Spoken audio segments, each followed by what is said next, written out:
এটি পুরান ঢাকার এমন একটি দোকান যেখানে খেতে হলে টোকেন নিয়ে অপেক্ষা করতে হয়।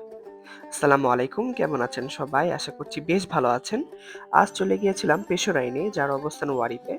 আমরা তাদের মেনু থেকে রিকমেন্ডেশনের প্রায় সকল খাবার অর্ডার করি।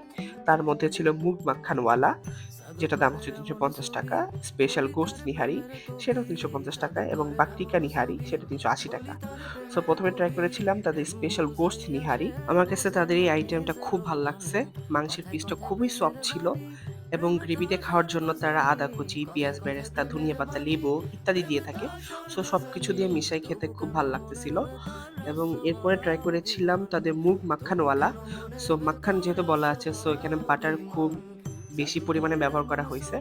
সো যারা খুব বাটার পছন্দ করেন এবং একটু মিষ্টি স্বাদের খাবার পছন্দ করেন, তাদের কাছে এটি খুবই ভালো লাগবে। আমার কাছে মোটামুটি লাগছে, খুব খারাপও বলবো না, খুব ভালো বলবো না। সো অ্যাভারেজ লাগছে। দেন ট্রাই করেছিলাম বাকটিকা নিহারি, বাট আমার ক্যামেরাম্যান অতিরিক্ত ক্ষুধার্ত থাকায় সে এই ভিডিওটা করতে পারে নাই। সো বাট ওইটাও ভালো লাগছিল, ওইটাও বেশ মজা ছিল। বাট লাস্টে যে আইটেমটা ট্রাই করেছিলাম সেটা হচ্ছে মালাই লাস্সি। সবকিছু খাওয়ার পরে এটা খুব রিফ্রেশিং ছিল, খুব মজা ছিল। সো আশা করছি ভিডিওটা ভালো লেগেছে। ভিডিও ভালো লাগলে অবশ্যই লাইক করতে ভুলবেন না। ধন্যবাদ।